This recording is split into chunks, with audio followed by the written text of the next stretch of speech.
Кадырлуу замандаштар, баарыңыздар менен бирге чай кайнаганчы 10 мүнөт подкастын баштадык. 10 гана мүнөттүк убактыңызды бөлүп, биз менен бирге бүгүнкү күнгө жете турган жаназага алыңыз.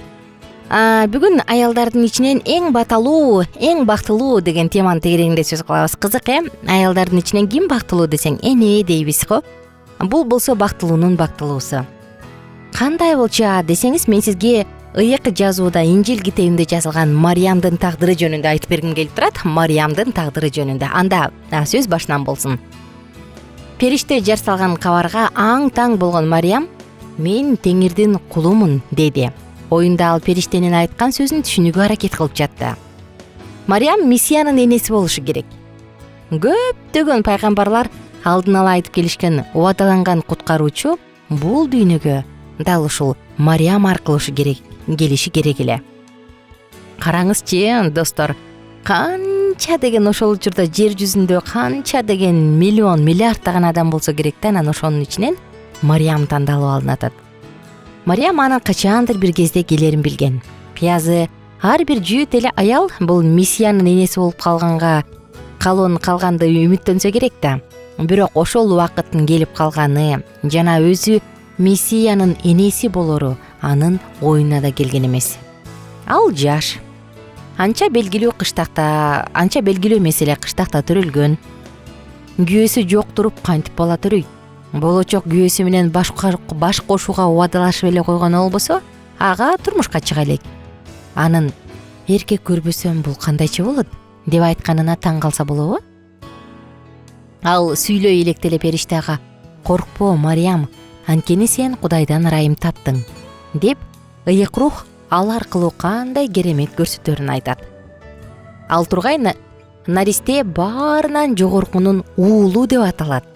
Караңызчы, Мариям Кудайды Мусанын пайгамбарлардын китептеринен жана Забурдан улам билет да. Ал Теңирдин алдында бүт жүрөгү менен моюн сунду. Ал Кудайдын өз эли үчүн бүтүндөй эл жана айрым адамдар үчүн канчалаган көп иштерди кылганын билет.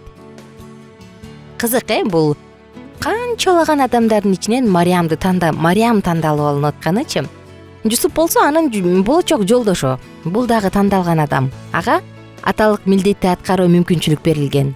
Ал наристеге Ыйса деген ат коймок. Ага аны өз уулундай тарбиялап өстүрүү мүмкүнчүлүгү берилген. Жусуп менен Мария убадалашып койгондар. Алар мейманканаларда орун калбай калган учурда Иерусалим менен Хеброндун ортосунда жайгашкан Бетлехем адамдар абдан көп келип кеткен шаар болчу да. Бул жерге соода кербендердин азык-түлүк запастарын алып келип турушчу. Мариям болсо кош бойлуу, анын курсагында Ыйса, болочок куткаруучу бар. Кызыгы, ошол Мариям менен Жусуп убадалашат. Анан Мариямдын кош бойлуу экенин билгенде дагы Жусуп кой мен жашыруун эле үзүп коеюн дегенде ага периште келет да, жок бул Кудайдан, андай кылба деп токтотот. Анан Мариям төрөгүнчө ал экөөчү бири-бирине жакындаган эмес, тийген эмес. Мариям төрөгөндөн кийин кайра кыз болуп калган. Мариям ошентип алар көптөн күткөн арадан бир топ жыл убакыт өткөндөн кийин, арадан бир топ ай өткөндөн кийин Ыйса төрөлүп атат. Ыйса төрөлгөндөн кийин эр жетип белгилүү болгон учуру келет. Ал Кудайдын уулу, бул дүйнөнүн куткаруучусу болот. Ошондуктан үй бүлөгө байланышкан нерселер акырындап андан да жогору уулдун атага болгон сүйүүсүнө орун бошотуп бериш керек эле. Кызык, достор, карасаңар, мисалы канча деген адамдар бар, канча деген аялдар бар. Ошолордун ичинен Жусуп жана Мариям тандалган. Мариям тандалган өтө кызык. Ыйса жар деле үй бүлөдө чоңойгон, бирок анын рухий өсүшү суктанарлык болчу. Ал ата энеси Кудай менен тыгыз байланышта жашаган, бирин-бири урматтаган адамдар. Өзгөчө Мариямдын жүрөгү Кудай жөнүндөгү ойлорго толуп турчу. Адамдын ою кандай экенин анын иш-аракети айгинелейт эмеспи? Ошол сыяктуу эле бул үй бүлөдө күнүмдүк жашоо жана балдарды тарбиялоо Кудай жөнүндөгү ойлор менен ишке ашарын көрүүгө болот. Назарет шаарындагы кичинекей үйдө бири-бирине сүйүү менен мамиле кылат. Бул үй бүлөгө жөнөкөйлүк жана такыбалык мүнөздүү. Бул нерсе балдарды ата энеге тил алчаак кылып тарбиялат. Жусуп менен Мариямдын үйү эң алгачкы жолу Ыйсанын ыйык жазуу менен таанышкан жери болуп калды. Энесинин балдарына болгон сүйүүсү уулу үчүн үлгү болгон. Ошентип ыйса ата энесинин үйүндө дагы 18 жыл жашайт. ыйса инилери Жакып, Жосе, Шимон, Жүйүт жана бир нече карындашы төрөлгөндө Мариямга жардам берет. Жусуп каза болуп калса керек да, аны жыгач устанын уулу деп атабай калышкан. ыйса өзү жыгач уста болуп калган. Ал 30 жашка чыкканда баары өзгөрдү. Муну Мариям Назаретке жакын жердеги Кана деген кичинекей кыштакта өткөн үйлөнүү тойдо даана сезген. Шарап түгөнүп калгандыктан той башкаруучунун айласы кетип, эмне кылаарын билбей калганын Мариям байкап калат. Ал дароо эле уулуна бул көйгөйдү чечип беришин сунуш кылын ойлойт. Бирок капа боло түштү. Уулу өзгөрүп кеткен сыяктанат. Баягы өзү билген момун уул эмес. Сен экөөбүздүн ишибиз эмне, аял, деп жооп берди уулу ага. Ал учурда аял деген сөз сыйлабагандыктан айтылган сөз, жактырбагандык менен кылынган мамиле эмес эле. Жүйүт аял катары Мариям мындай мамилеге көнүп калган. Бирок ыйсанын өз энеси менен бир пикирде эмес экендиги ачыктан ачык эле көрүнгөн. Ал мага мындай мамиле кылчу эмес, эмне болду деп ойлонду Мариям. Ошондо анын эсине көп жылдар мурунку ибадатканада болуп өткөн окуя түштү. Ал ушундай жолдор менен анын уулу болсо да аны өзүнө энчилебеши керегин түшүнгөн. Мариям таарынчак эмес болчу да, ал капалана түшсө дагы сыр берген жок. Ал силерге эмнени айтса ошону кылгыла деди да, кулдарга анан басып кетти. Экинчи орунда турууга дагы макул Мариям. Ал анын кийинчерээк ким кызмат кылса Кудайдын падышачылыгында ошол оң болуп эсептелет деп окутаарын билди бекен. Ушул окуядан кийин уулу анын үйүнөн биротоло кетти. Ошондон тарта ал Мариямдын уулу болбой калды. Ал бүтүндөй өлкөдө сөз кылынган Назареттик ыйса болуп калды. Ал баардык жерди кыдырып, Кудайдын ишин кылган Кудай уулу болду. Мариям кайрадан аз нерсеге ыраазы болгонго үйрөндү, бирок бул оңойго турган жок. Жашоосун кылыч коштоп жүргөндүгүнө ал барган сайын унана берди. Бирок бул кайгысы Кудайдын ырайымы менен байланышта экендигин билди. Андан талап кылынган нерсе Кудайдын эркине гана баш ийип туруу болчу. Караңызчы достор.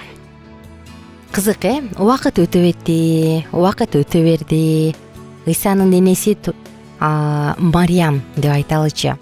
Аялдардын ичинен ырайым тапкан эң баталуу аял болуп тарыхта калды. Тарыхта эле эмес, бул түбөлүк калды десем жаңылышпайм. Анткени дегенде анын ушул уулду кабыл алып, Кудайдын ыйык рухунан бүткөн уулду кабыл алып, аны төрөп, анан аны ушул жашка чейин ибадатканага ичтип барып, жанында алып жүргөн үчүн сөзсүз түрдө анын дагы өз сыйлыгы болот. Кызык, мисалы биз көбүнчө балдарды Кудайдан берилген белек да, пендебиз, бала деп айтабыз, бирок көп учурда унутуп калабыз, биз кайра аны кайтарып беришибиз керектигин, жана баланы энчилеп алабыз дагы. Ал меники, каалагандай тарбия алам. Ал меники, каалаган окутумду окутам. Ал меники, менин балам дейбиз. Чынында ушундайбы? Бул жөнүндө ойлонуп көрүш керек го дейм. Чындыгында ушундайбы? Көрсөң, жаратуучу бизге балдарды тарбиялап, өстүрүп, анын жолунда ыйык коркунучта чоңойтуп, анан кийин кайра жаратканга кайтарып беришибиз үчүн берет экен. Биз бул миссиябызды аткарып жатабызбы? Эгерде сиз ата эне болсоңуз, анда бул жөнүндө ойлонуп көрүңүз. Саатыбыздын соңунда мен угармандарыбызды дагы Алкитап Чекит медиа сайтына чакыргандан дагы да тажабайм, дагы да бир жолу чакырам. Андыктан эгерде каттала элек болсоңуз, дал ушул Алкитап Чекит медиа сайтына кирип катталып коюңуз. Ошондой эле биздин YouTube каналга дагы катталганды унутпаңыз. Биздин YouTube каналда дагы сонун маалыматтар бир гана сиздер үчүн чыгып турат. Андыктан коңгуроonu, колокольчикти басып катталып коюңуз. Жана подкасттарды жакындарыңыз менен бөлүшсөңүз болот. Бизге калоо тилектериңиз, суранычыңыз, сунушуңуз, сурооңуз бар болсо +1 301 760 60 70 WhatsApp номуруна жазыңыз. Баарыңыздарды күтөбүз. Алдыдагы күнүңүздүн баардык учуру сонун маанайда өтсүн. Баарыңыздарга көңүлдүү күн жана кайра амандашканча сак саламатта туруңуздар демекчимин.